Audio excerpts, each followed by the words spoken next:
bacterias, hongos, micorrizas. El mundo de los microbios del suelo es tan fascinante y hay mucho por descubrir. Sin embargo, mientras escuchas esta intro, habremos perdido 40,000 metros cuadrados de suelo en el mundo. El tiempo se agota y ha llegado el momento de ponernos en acción mientras aprendemos. ¿Estás listo? Yo soy Armenia Velázquez, la bióloga del campo, y te doy la bienvenida al podcast de la vida del suelo. ¡Comenzamos! Hola, ¿qué tal? Buenas tardes. Les doy la bienvenida a este episodio número 2 de su podcast Suelo Vivo, en el cual les voy a hablar acerca de la fertilización biológica. Realmente no soy experta en nutrición vegetal, pero con el paso de los años he aprendido que la fertilización de los cultivos es uno de los factores más importantes a tomar en consideración si realmente queremos que nuestros cultivos sean más productivos. Es un área muy interesante de aprendizaje que requiere conocimientos de química elemental, así como de sistemas de riego, por ejemplo. Los productores agrícolas han aprendido a regular el pH de la solución nutritiva.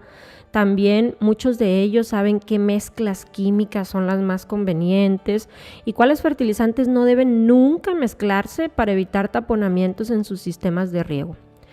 Es indispensable también contar con conocimientos de fisiología vegetal para conocer los requerimientos nutricionales de las distintas etapas fenológicas de los cultivos que se requieren fertilizar.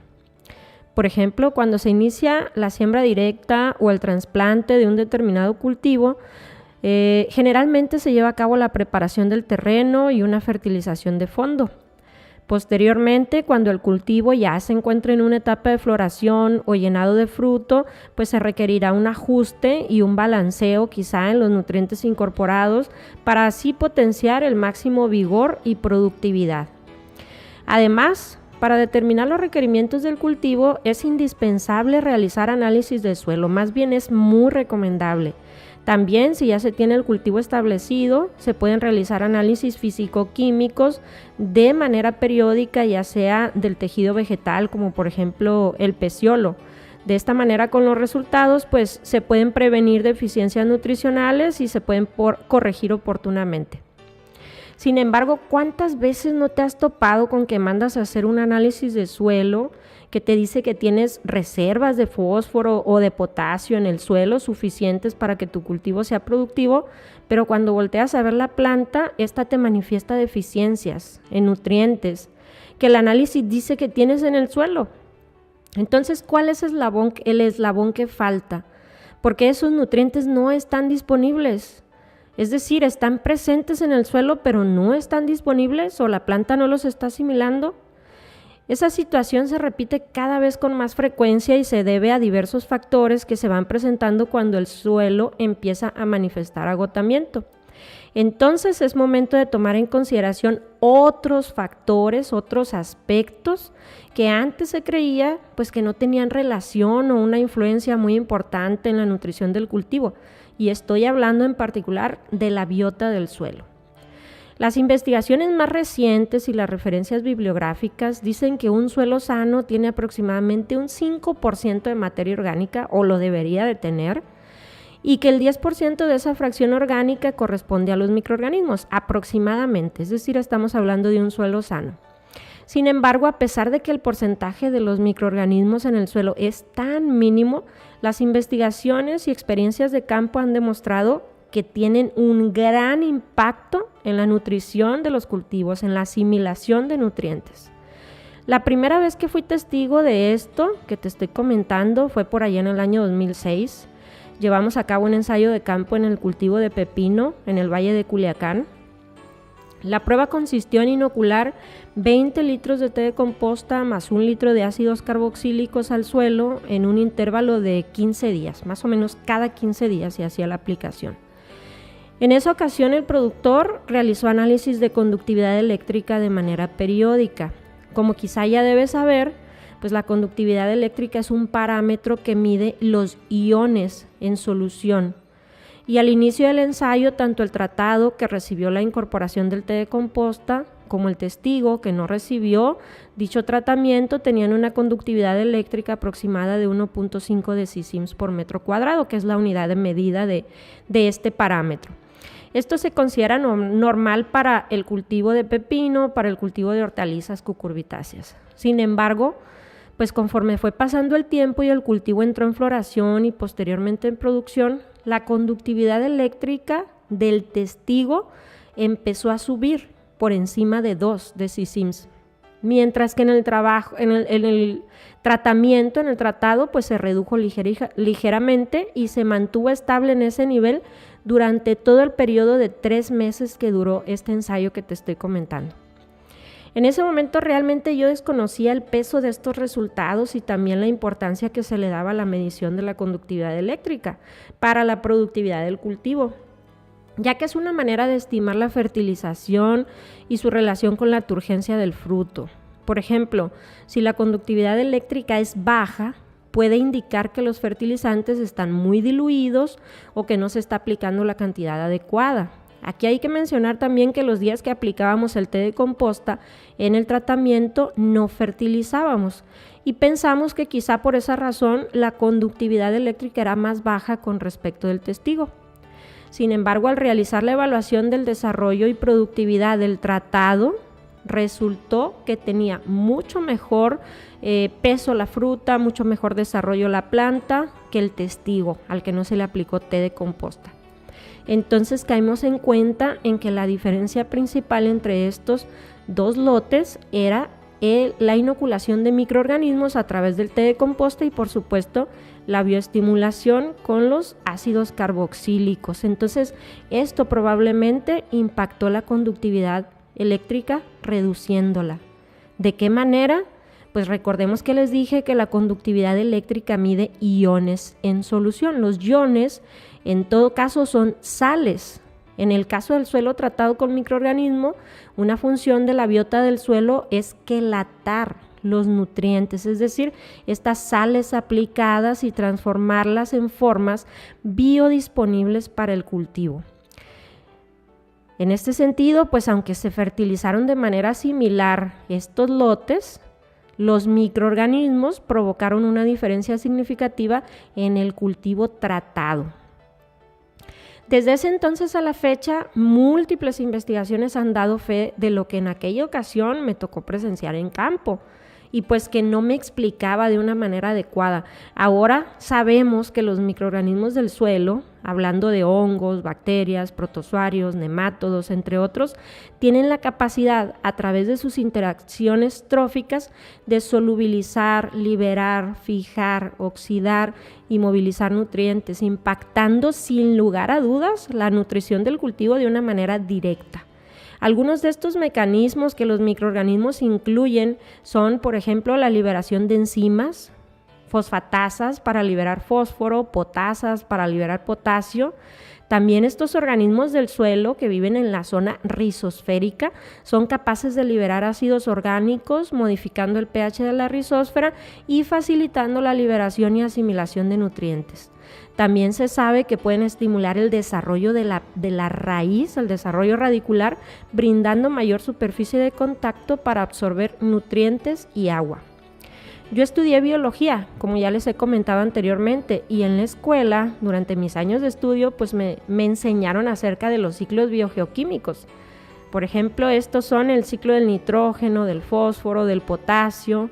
Me enseñaron que estos ciclos, son procesos de óxido-reducción a través de los cuales las moléculas se transforman y fluyen por nuestro mundo, pero no recuerdo realmente que me hayan enseñado que esas transformaciones se llevan a cabo principalmente por los microorganismos del suelo, por esa pequeñísima fracción, ese batallón de obreros y mineros que metabolizan estas moléculas, haciéndolas biodisponibles para las plantas y los animales. Por ejemplo, en el ciclo del nitrógeno, que consta de diferentes etapas o fases definidas, tales como la nitrificación, nitrosación, nitratación, si prestamos atención, nos daremos cuenta de que en cada una de ellas se han identificado microorganismos específicos que llevan a cabo dichas fases. Los ciclos son como unas ruedas como una línea de producción donde cada microorganismo participa en cada fase de esas transformaciones. Sin embargo, si esos obreros se van acabando o se van extinguiendo, como te podrás imaginar, esa línea de producción se hace más lenta, esa rueda empieza a moverse mucho más despacio. De modo que lo que hemos hecho es acelerar esas transformaciones. Las hacemos nosotros, los humanos, mediante reacciones químicas sintéticas. Transformamos, por ejemplo, el fósforo no disponible en formas disponibles cada vez más altamente asimilables. Inclusive, ahora vemos fórmulas ultra disponibles obtenidas a partir de nanotecnología que nos prometen que nuestro cultivo tendrá la dosis justa y adecuada para llevar a cabo su producción al máximo potencial. Sin embargo, el incremento en los costos de producción ocasionado por las recientes crisis económicas nos ha abierto los ojos y nos ha hecho darnos cuenta que no podemos estar dependiendo por completo de estos fertilizantes sintéticos. Adicionalmente, se han desencadenado otras problemáticas como la alta salinización de los suelos, que se debe a la acumulación de sales minerales inmovilizadas. Los iones que te comentaba anteriormente son sales y si las plantas no los aprovechan se quedan retenidos en el suelo. Los fertilizantes que no se asimilan debido a la degradación y pérdida de los microorganismos del suelo se van acumulando y depositando año tras año hasta ocasionar un problema de sales en el suelo. Porque recordemos, como te decía, que esos nutrientes, esos fertilizantes son al final de cuentas sales. También sabemos que las fuentes minerales de algunos nutrientes, por ejemplo el fósforo, se van a agotar en un momento dado. ¿Y después qué vamos a hacer? ¿Cómo vamos a nutrir nuestros cultivos si cada vez nos hemos hecho más y más dependientes de esos fertilizantes químicos? ¿Cómo vamos a seguir siendo productivos si ya no vamos a disponer de esos remedios instantáneos y casi mágicos? La respuesta pareciera estar en el suelo mismo, en la regeneración de los suelos, para ser más preciso. ¿Alguna vez has ido al bosque o a la selva o a algún ecosistema natural? ¿Te has preguntado quién fertiliza esos frondosos pinos o esos grandes encinos o álamos? ¿Quién se encarga de que no les falten los nutrientes y se mantengan así de sanos? Los investigadores se hicieron esas y otras preguntas y gracias a sus estudios se han realizado investigaciones en ecosistemas silvestres y áreas vírgenes. Es decir, son ecosistemas que no han sido modificados por el hombre. Se han podido entonces los investigadores dar cuenta que existe un delicado equilibrio entre la rizósfera de las plantas y la biota del suelo. Los microorganismos y las raíces colaboran. La planta es el primer eslabón de la cadena alimenticia porque tiene la capacidad de transformar la energía del sol en comida, en carbono para toda la cadena. A partir de este primer eslabón tenemos otros más que se integran por hongos, bacterias y demás organismos del suelo. Las interacciones entre estos microbios y la raíz muestran que los microorganismos movilizan y fijan nutrientes que la planta requiere y a cambio esta les entrega carbono. Las micorrizas, por ejemplo, son una extensión de la raíz, como ya lo hemos visto anteriormente. Les sirven para capturar agua y nutrientes y a cambio obtienen una fuente de carbono que ellos no tienen porque son organismos no fotosintéticos como lo es una planta. Entonces, ¿qué pasa cuando nosotros intervenimos y modificamos el ambiente para dar forma a nuestros agroecosistemas? ¿Qué pasa cuando establecemos nuestros cultivos y empezamos a incorporar sustancias químicas, fertilizantes, fitohormonas o inclusive fumigantes del suelo? Pues empezamos a perturbar ese equilibrio y esas modificaciones, tarde que temprano, tienen sus consecuencias. La planta se enferma, presenta deficiencias nutricionales, mayor incidencia de plagas, malezas. Entonces, esto nos conduce a aplicar más químicos y eventualmente esto deteriora más y más la vida del suelo. Nos dirigimos así a un círculo vicioso donde cada vez dependemos más y más de los químicos hasta deteriorar por completo el suelo. Es urgente romper ese círculo vicioso y restablecer en la medida de lo posible las interacciones naturales de la planta y la microbiología del suelo. El primer paso es conocer justamente la biota del suelo, los microorganismos que la integran, la fisiología de la raíz, etc. También las funciones que los microorganismos tienen en el suelo, cuándo es la mejor etapa para inocularlos o cómo podemos estimular su desarrollo a través del uso de prebióticos. Son tantas cosas las que nos faltan por aprender. En pruebas de laboratorio, invernadero y campo durante estos ya casi 20 años que tengo de experiencia, me he podido dar cuenta que no se trata de eliminar por completo el uso de fertilizantes químicos, no me malentiendan, sino mi propuesta es racionalizar su uso. Los resultados que hemos obtenido tanto en laboratorio, invernadero, pruebas de campo nos han demostrado que se puede reducir la fertilización en un 20 y hasta un 50%, siempre y cuando se realicen inoculaciones de microorganismos benéficos, así como incorporación de materia orgánica al suelo y prebióticos, entre otros.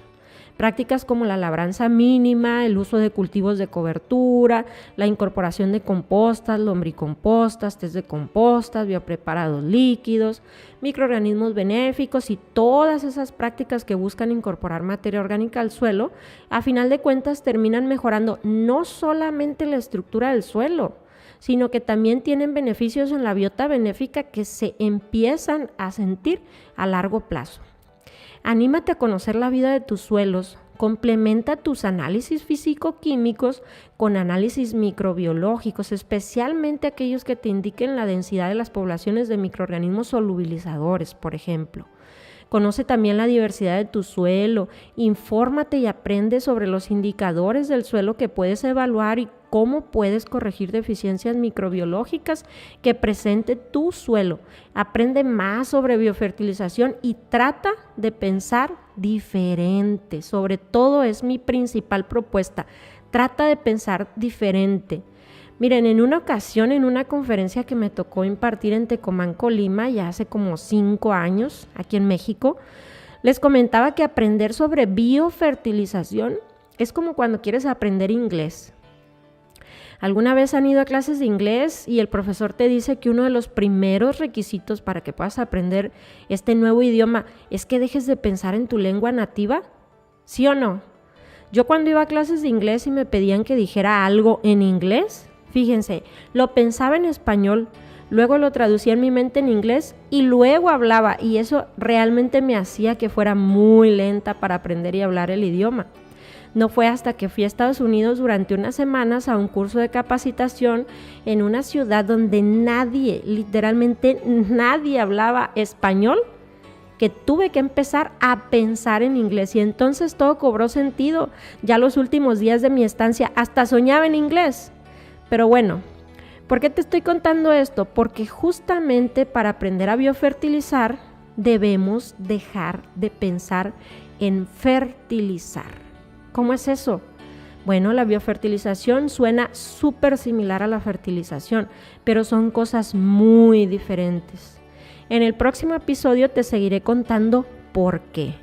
Mientras tanto, te doy las gracias por darte el tiempo de escucharme. Te invito a suscribirte a este canal, a este podcast, para que te mantengas al tanto de toda la información que compartimos y también te pido que difundas este mensaje con nuestros productores agrícolas de América Latina y de habla hispana para que juntos le devolvamos la vida al suelo. ¡Hasta la próxima!